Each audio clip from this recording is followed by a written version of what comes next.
Assalamualaikum warahmatullahi wabarakatuh. Hello everyone, my name is Rava Safitra, and I'm going to do a summary and explanation of what I have learned from my class. So the first up, topic number one, curriculum 1975, 1984, and 1994 are three versions of the national curriculum for education in Indonesia. They have some similarities and differences in terms of their goals, content, and implementation. Curriculum 1975 aimed to develop students' basic skills and moral values, while Curriculum 1984 focused on developing students' creativity and problem-solving skills. Curriculum 1994 emphasized the integration of knowledge, skills, and attitudes across different subjects. All three curricula use a centralized approach, meaning that the government determined the content and standards for all schools. However, Curriculum 1994 allowed more flexibility and adaptation for local contexts and needs. Among these curricula, Curriculum 1994 is considered the best because it reflects the principles of constructivism and learner-centeredness, which are more suitable for the changing demands of the 21st century. Second topic is communicative language teaching, or CLT. Is an approach to teaching English that focuses on developing students' communicative competence or the ability to use language appropriately and effectively in various situations. CLT has been claimed to be used in teaching English in Indonesia since the 1980s because it aligns with the goals and objectives of the national curriculum, which emphasize the development of students' functional and communicative skills. And the topic number three, two curricula that have been applied in Indonesia since its independence day are Curriculum 1947 and Curriculum 2013.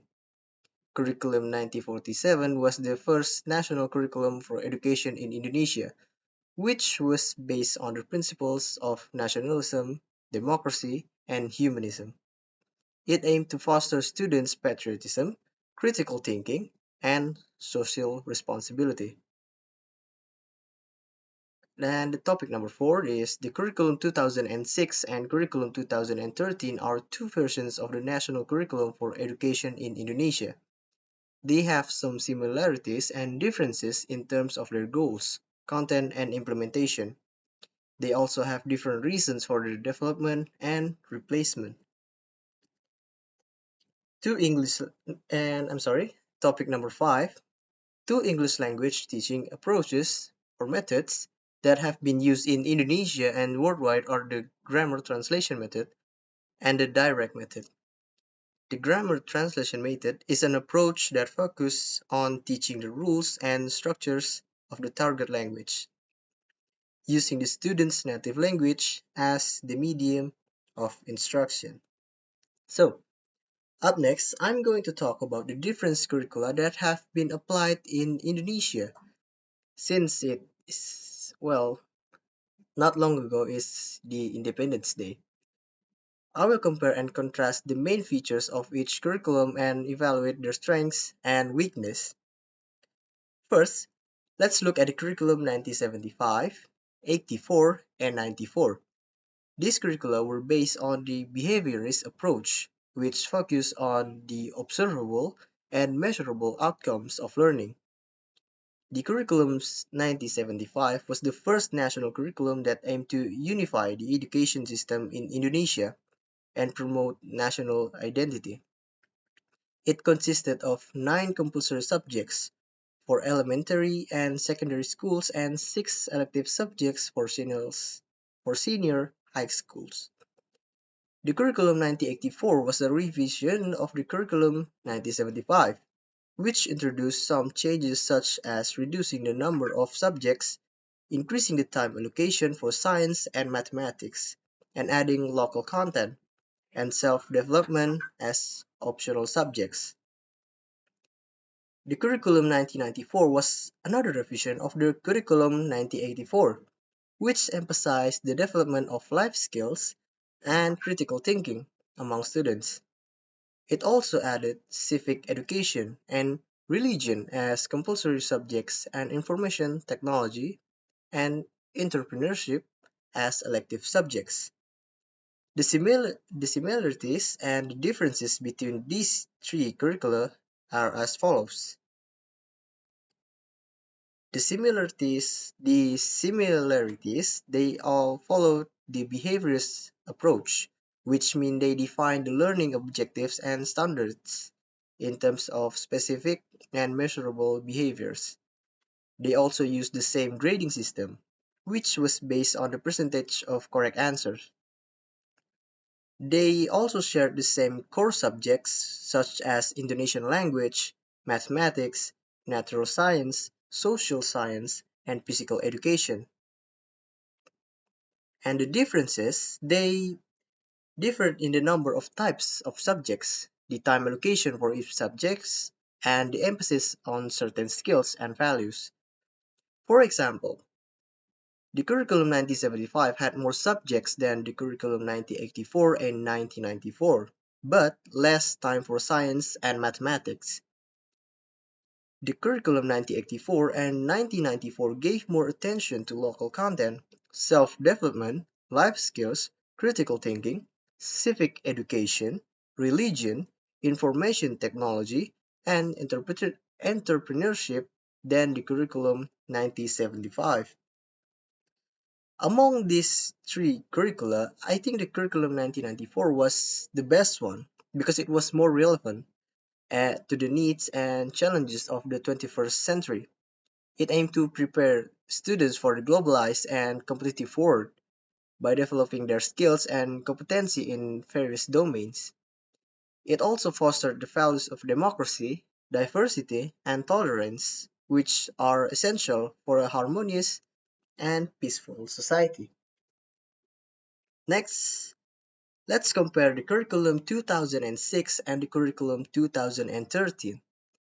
These curricula were based on the constructivist approach, which focused on the active and meaningful construction of knowledge by the learners.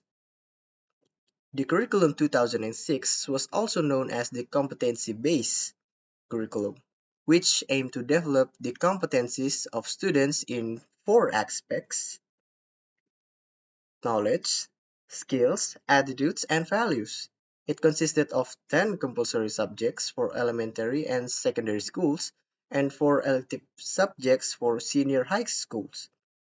The curriculum 2013 was also known as the character-based curriculum, which aimed to develop the character of students in 5 aspects: religious, nationalist, independent, cooperative, and integrative. It consisted of 9 compulsory subjects for elementary and secondary schools and 3 elective subjects for senior high schools.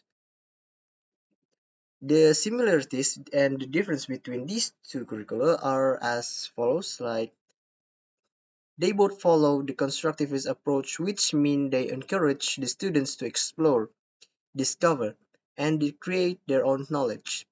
They also use the same assessment system, which was based on the rubrics of competency and indicator.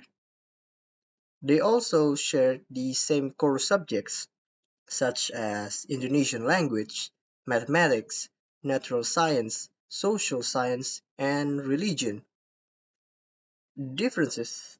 They differed in the number of of subjects, the time allocation for each subjects, and the emphasis of certain aspects of development.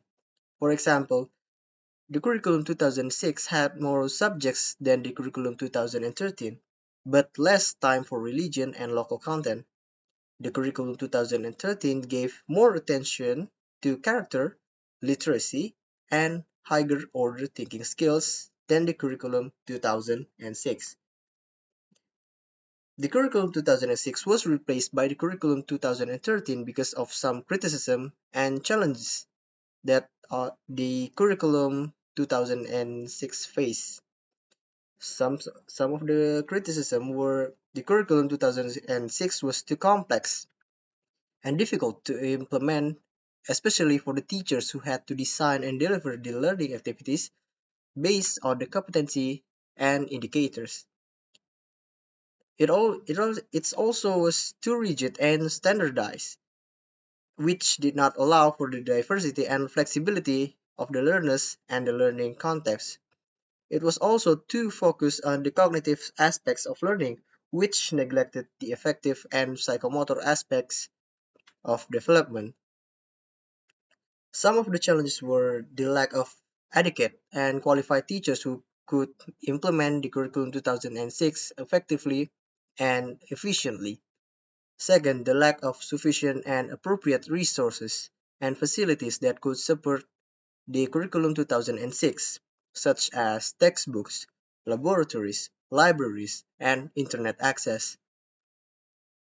And the third one, the lack of strong and consistent support and supervision from the government and the stakeholders that could ensure the quality and accountability of the curriculum 2006.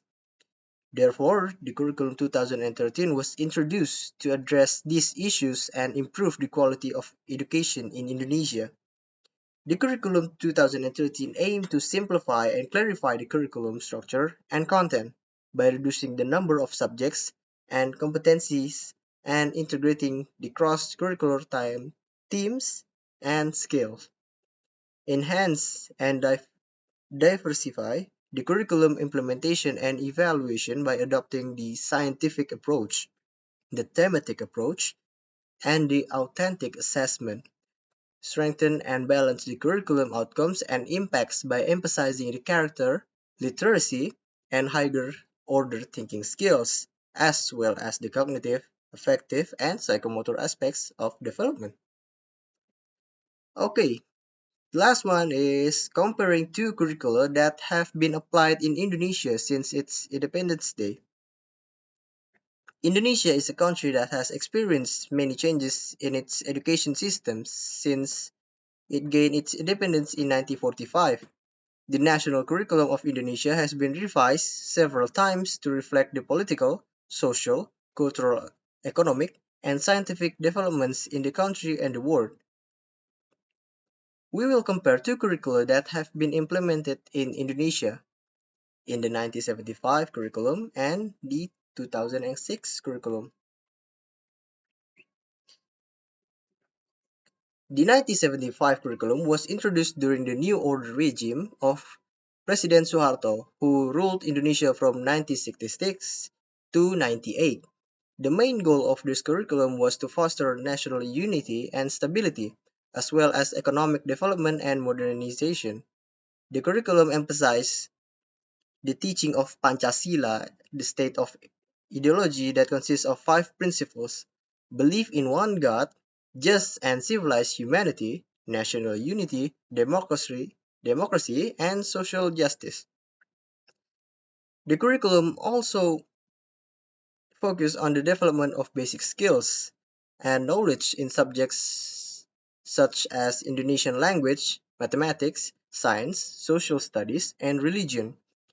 The curriculum was centralized and standardized, meaning that all schools had to follow the same content and assessment methods.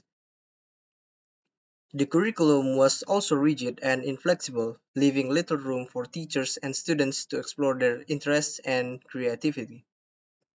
The 2006 curriculum, also known as the School-Based Curriculum or KTSP, was introduced during the Reformasi era, which began after the fall of Suharto in 1998. The main goal of this curriculum was to promote democratic values and diversity, as well as quality and relevance of education. The curriculum emphasized the development of competency and life skills in subjects such as Indonesian language, mathematics, science, social studies, religion, arts, and physical education. The curriculum was decentralized and contextualized, meaning that schools had the autonomy to design and implement their own curriculum based on the national standards and the local needs and characteristics. The curriculum was also flexible and dynamic, allowing teachers and students to choose and vary their learning materials and methods. The similarities and difference between the two curricula can be summarized like this. The two curricula reflect the different political and social contexts of Indonesia in different periods of time. The 1975 curriculum was more suitable for a authoritarian and homogeneous society, while the 2006 curriculum was more suitable for a democratic and diverse society. Both curricula had their strength and weakness, both aimed to improve the quality of education in Indonesia. However, the 2006 curriculum was more responsive to the changing needs and demands of the 21st century, and more respectful of the rights and potentials of teachers and students. Therefore, the 2006 curriculum was considered a more progressive and inclusive curriculum than the 1975 curriculum. So, that's all for my explanation about the different curricula that have been applied in Indonesia, and I hope you learned something new and interesting from this explanation. Thank you all for the attention. Bye bye.